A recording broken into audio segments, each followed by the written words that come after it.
The US team is out of the Olympics, and this is Volleyball Explained Olympics Special. Day, which day? Day nine of the Olympics. Here with the usual suspect, Nicola. Once again, here to comment what happened in the last men's day in the volleyball tournament and what is going to happen in the quarterfinals. But before starting talking about volleyball, I would like, of course, to congratulate Nicola for this really emotional and very curious in some way day in the Olympics in other sports, because Italy won two titles in the athletics championship, the athletics disciplines today, both in high jump men, Gianmarco Tamberi, and probably the biggest surprise of them all, the 100-meter sprint, Ramon Jacobs, which name is American, but with his mother Italian, he is competing for Italy and won for the very first time the 100-meter sprint title for Europe since 1992, when Linford Christie won the 200-meter sprint for the team of Great Britain. Okay, let's start talking about volleyball, and we have our quarterfinals. The quarterfinals in the Olympics will be Poland, France, Italy, Argentina, Japan, Brazil, and of course Russia, Canada. But how did we actually get there with today's matches? Russia against Tunisia 3-0, Italy, Venezuela 3-0, Poland, Canada 3-0. Probably the most interesting match in terms of opponents and development, Brazil, France 3-2.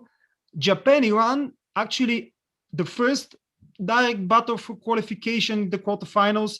The host of Japan, unbelievable. Sometimes we have some jokes with Nishida, but he was really good, excellent today with 29 points, and Japan won against Iran 3-2. And in the last match, again, the direct elimination. It was like a 1-8 final, actually, those two matches.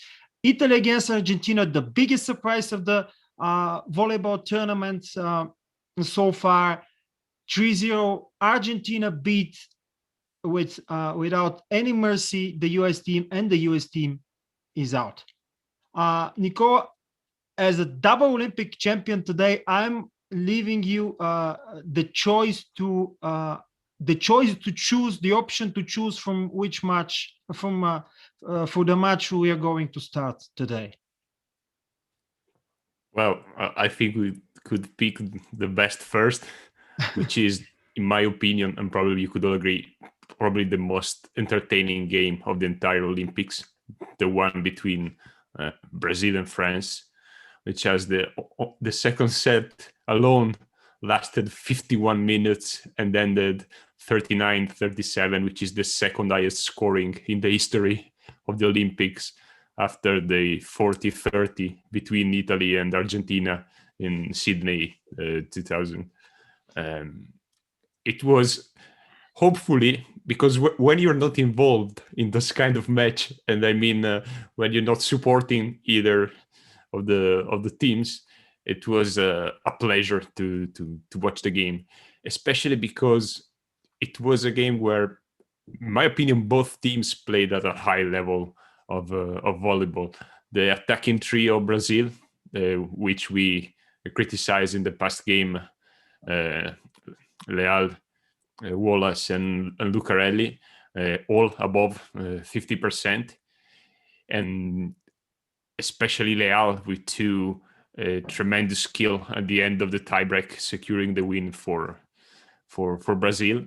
And on the other end, I would say finally Ngapet being Ngapet. He basically won alone the fourth set for France. He ended up with the 29 point, and also Grebennikov, in my opinion, had a hell of a game because it wasn't easy to pick whatever came from Brazil's half courts, and this time Turnitin decided to be a factor and started all the 5 sets and had a couple of good decisions, especially in those tight sets. At the end, one of the two teams had to win. It was Brazil, but with both teams already qualified, it was just to decide the ranking within the group. Yeah, actually, when France won their second set in this match, it was totally sure that they will be ahead in the tournament. If they hadn't won a set, I believe, I'm not sure if they won only one set. If Argentina had won later 3-2, France could have been eliminated, but it didn't happen, of course. After the day 7, I wrote as a title of the podcast, I fear all we've done is to awaken a sleeping giant. And that was after the match between Russia and France. And now I could easily say that I'm not sure if the sleeping giant is France or just Erwin Gapet, but I would say that it should be very hard for Poland in the quarterfinal. But let's talk about predictions and expectations for the quarterfinals a little bit later. Let's talk about the US team now. The US team lost against Argentina 3-0. I believe they won 21, 23, and 23 in the different sets. Amazing. Luciano De Cecco, fast, precise hands. They were very good in touching their attacks, touching the block touches and defending the balls.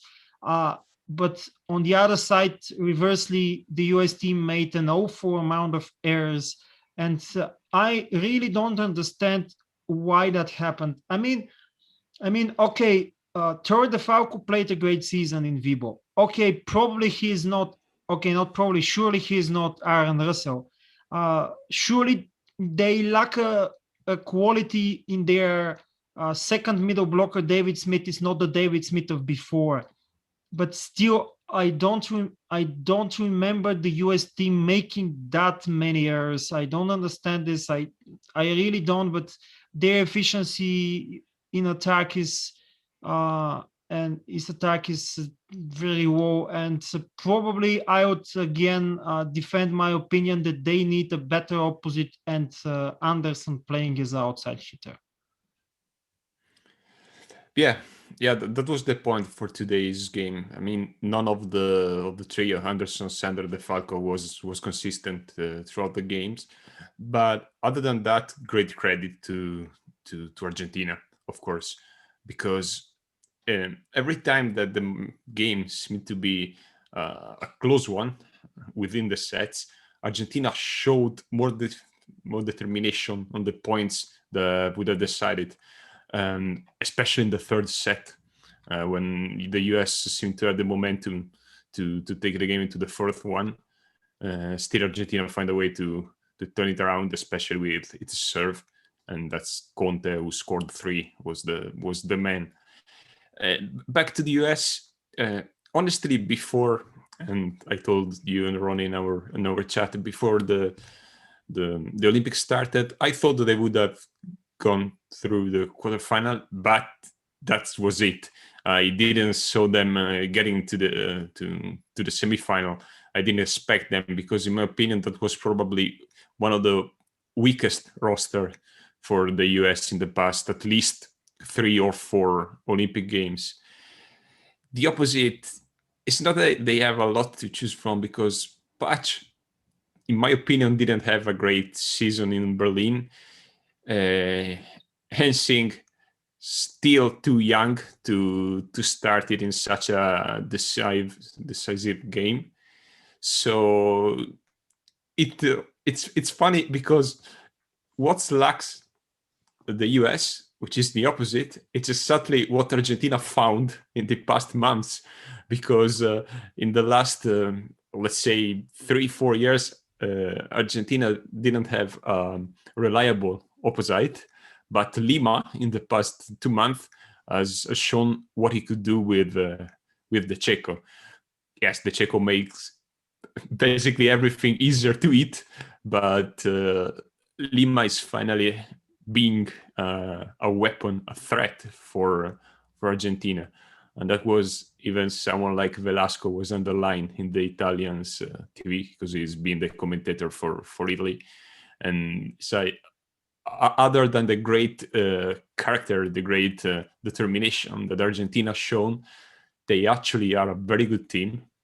And it took a couple of games for them to get started, even if they won some set against Russia and brought Brazil to the tiebreak. But today they deservedly won against the US. Yeah, I believe I also mentioned that in one of the previous podcasts, that actually Argentina found their nature opposite they were lacking. They played with players like, for example, Federico Pereira, who is a substitute. Now, I believe that Conte also played as an opposite in several matches before. And they were just playing without different outside hitters in the opposite position. And now with Lima, this is something completely different. It's just a different thing, really. Okay, Japan, Iran. Japan started with a set, then Iran turned it over, but at the end is Japan who the team which is going to play in the quarterfinals. Still, I would like to say that in this kind of matches, it's very hard to analyze because it's a very close match with a very close numbers in the different components. But just I would like to emphasize the points of the best scorers of Japan, with Nishida with not 90, of course, that would be ridiculous.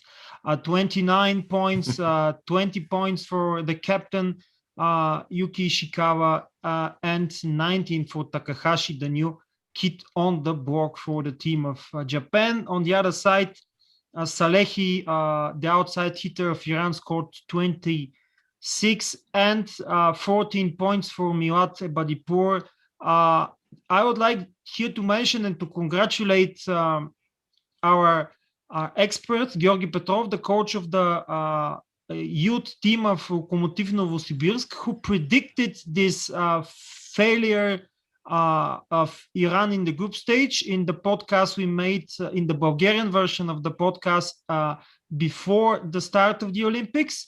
Really interesting. They started with 2 wins against the world champion Poland. Then they beat, of course, the team of Venezuela, but they are out after they lost to Canada, to Italy, and to Japan. Are you surprised from this development of events? Yeah, surprised in the way that I didn't expect them to beat Iran, to beat Poland, of course. But we all said that the 4th place and the 3rd place would have been a matter of 3 between Canada, Japan, and Iran itself. But one has to stay out, and I think that after what Canada did, they recovered from the first two losses pretty well.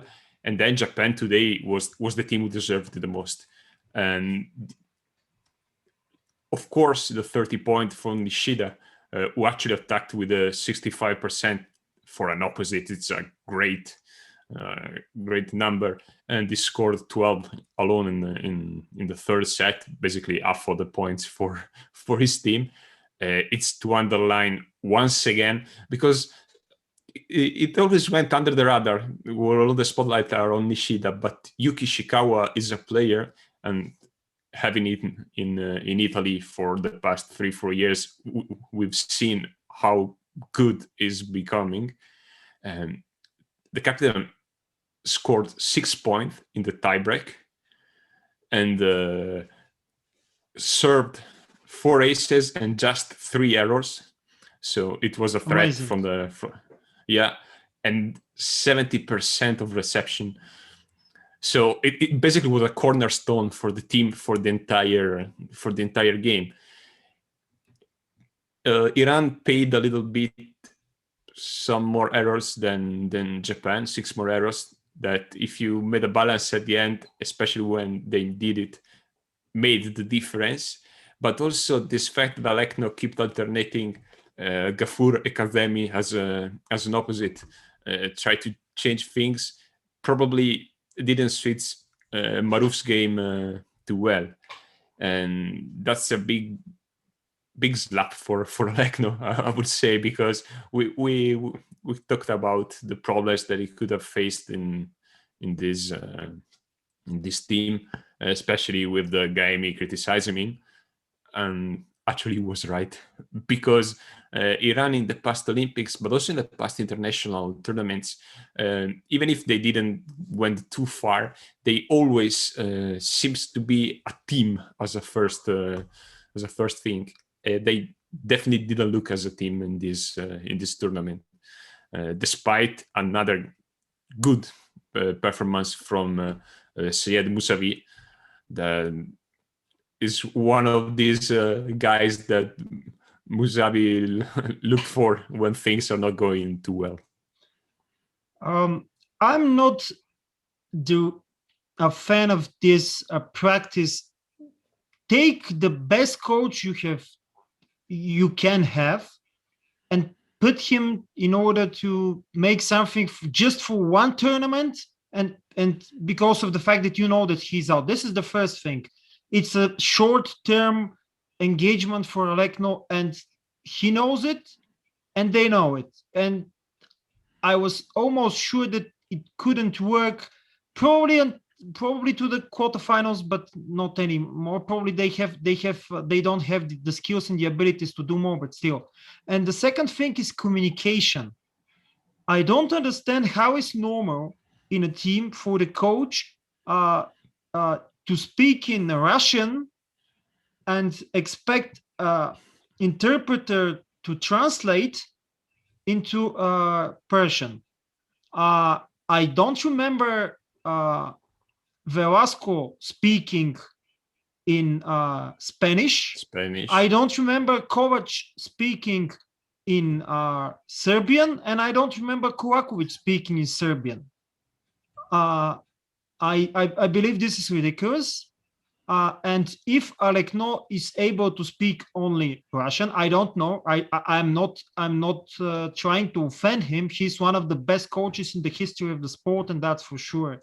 But if he's not suitable, he's not appropriate for this team. The communication is really a problem. I would say it's not the place to mention it here, but I would say the same thing for the Bulgarian national team. Silvano Prandi, in his attempts to speak not in Italian but in the language all of the players understand, he's speaking some prototype of English, which is totally inappropriate, and I'm sure that the communication is something that is not totally working well in the team. It's same here. They're trying to do it with an interpreter, but from Russian, I don't really understand it, and I'm sure the same thing is in training also, and this is only the top of the iceberg, the matches. Okay, enough about Iran. It's interesting who is good. With a slight difference that a bunch of Bulgarian players played in Italy, so it's not that difficult for them to understand Silvano Prandi. Let's talk about Yosifov, Sokolov, and then Bratoyev, and then Kazinski. So all this bunch of players, while none of the Iranian players play in Russia. Yeah, but that's strange. Actually, Prandi spoke in Italian in his previous. Okay, now the more players are not playing, have not been playing in Italy, etc., etc. But still, okay. Enough about this communication problem. Interesting. Who is going to be the new head coach of Iran? Let's mention two matches very, very quickly. Russia, Tunisia, 3-0, very easy for the Russian team. No rotations in the team, with Mikhailov with 15 points and Dmitry Volkov with 10. Poland with a 4-2 beat Canada. Kurek 17, Leon 16. Kubiak played all the 3 sets, but only with 4. points. I would say disappointing Canada, even though this result was something we have expected. But still, Canada is in the quarterfinals, and their cousins for the USA are not. Okay, I will leave you just to mention several things about Italy and Venezuela. Yeah, of course, Italy took the game as a kind of how can I say training session, because they basically played their second team. Sbertoli started, Vettori started, Piano started instead of Zani, Giannelli, and Zaitsev. And then during the game, Lavia came in for Micheletto. Even Jirikova had some time on the ground. And it was a game that, except for the first set, when things really weren't clicking for Italy because probably the lack of focus on the game itself, then things went smoothly for Italy. And it was actually a game needed for Italy, especially for a player like Ivan Zaitsev, who had a problem on his hand, but doesn't seem to be anything serious, and he will be able to play in the quarterfinal. Okay, let's start having a slight analysis, a preview before the quarterfinals, and start with Italy and Argentina. Can we expect another Argentinian surprise? It will be a more even match than what people could think. We've talked about Argentina, we know about Italy, and maybe about Argentina we didn't say too much about two players that are actually playing a great tournament. Loser, the other middle blocker, we all know who Sole is and how he plays, and especially Danani. Danani is having, in my opinion, a really good Olympics after he already had 2 good years in Italy with Padova. The difference, to me, the two setters will make the difference. How they decided to develop the game, and who will be more precise with with the sets and with the timing. Because once again, Velasco was pointing out how both Zaitsev and Micheletto probably needed slower sets by Giannelli, and if Giannelli could manage it, Italy would play even way better. But if not, just give the ball to Antorena. That is also having a pretty good tournament so far. I'm sure that Juan Torena will play in a good enough level. I still believe that this match will depend a lot on the shape of Zaitsev and how he's going to feel after this injury and how he's going to play, because even before the injury he's not having his best tournament so far. And with, for example, Vettori, the Vettori's attack will be very prone to be in the trap of the Argentinian block. They showed against the US team that they are very good not only in cue blocking, but actually just soften the ball and having it into defense, and then counter-attacking with the great the Checo there. Okay. Secondly, Poland against France. With Poland against France, I would say that even though Poland and France started pretty badly the tournament, and France is playing better at the end, even though they lost also against Argentina, beat Russia, and Poland had have found their form into the tournament. I would say Poland is a slight favorite, but not a big one for sure. And it pretty much depends on. I would say that Ngapet is not able to. It's not able to win alone. That's for sure. We actually saw that it's no one is able to win alone. And secondly, on how the Polish team in blocking and defense is going to read the game of Tunisia, and maybe also Bizarre, because in the last matches also in the VNL we saw that Tunisia is readable. Exactly. Especially if you consider that France could count on a player like Patry, that sorry, that when goes on a roll, it's basically unstoppable. We see in Italy scoring, I don't know, 8-10 points each set when the block can stop him and he gain confidence, spike after spike. So how good the block for Poland will perform and successfully, how good the defense would be for them, it will be the key factor. I also think that Poland is a slightly favorite, and I expect them to go to the semifinal actually, but they have to play at a high level to beat this France. It would have been different if it was the France the first two games and they just qualify for a matter of combination of other results. But they had a grip on this qualification, they kept it, and so when it's a knockout game, we all know that it's different from the group stage, and everything could happen. Just the form of one single player could be decisive in these games.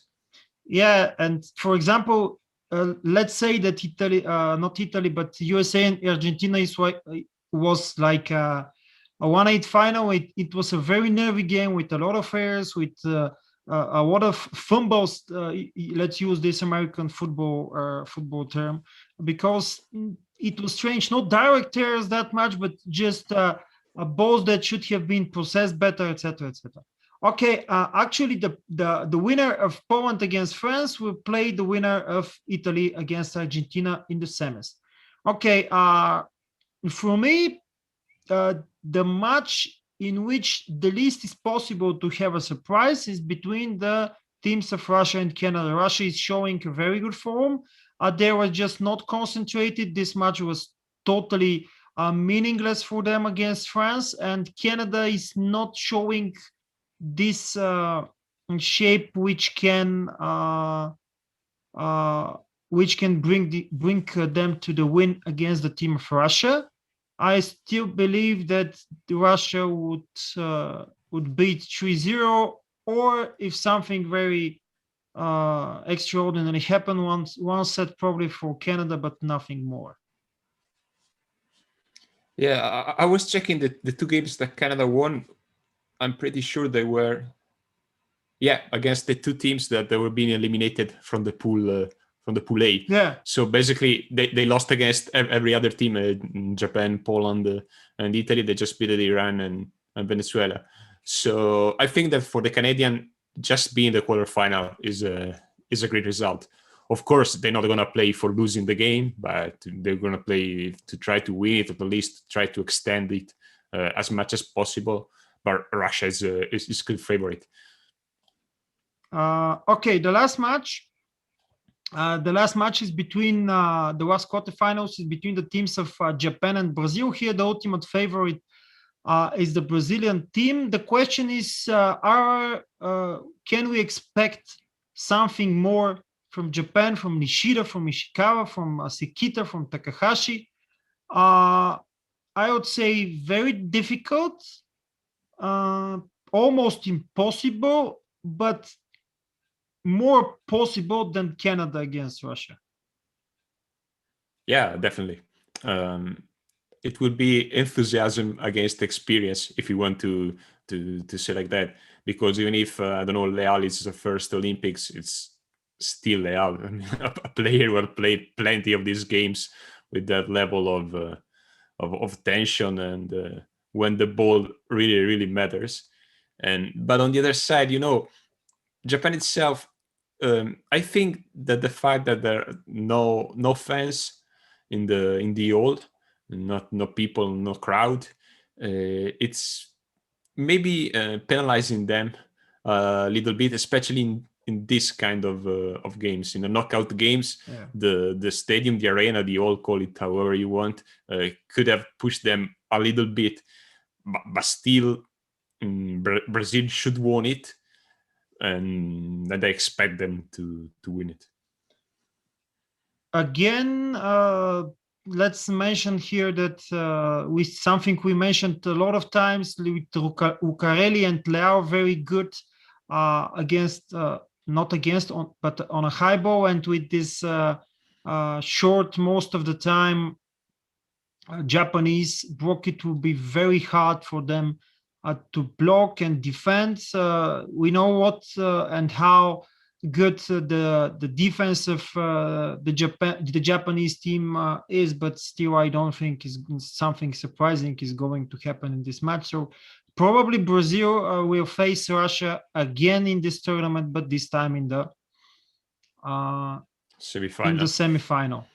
Okay, let's mention that tomorrow is the last group stage day, the women's day, with Serbia, Korea starting. Probably the biggest derby of the day between the teams of USA and Italy. It's interesting that USA can either be top of the group or fourth, or be fourth, depending on how things are going to be developed today. Russia will face Turkey. China will play for nothing against Argentina. Japan and the Dominican Republic will play in a 1/8 final, just like Japan against Iran. So probably the women of the ladies of Japan are going to have an inspiration from their men compatriots, and Brazil will face Kenya in order to win easily and top Pool A. Okay, I believe that was quite enough for today. Thank you for being here, being an expert in this episode of the Olympic Special. Greetings again for this really very emotional day for the Italian sport and the Italian athletics especially. And I would like again to thank to the spectators. Leave your comments about what is happening in the Olympics, your opinion.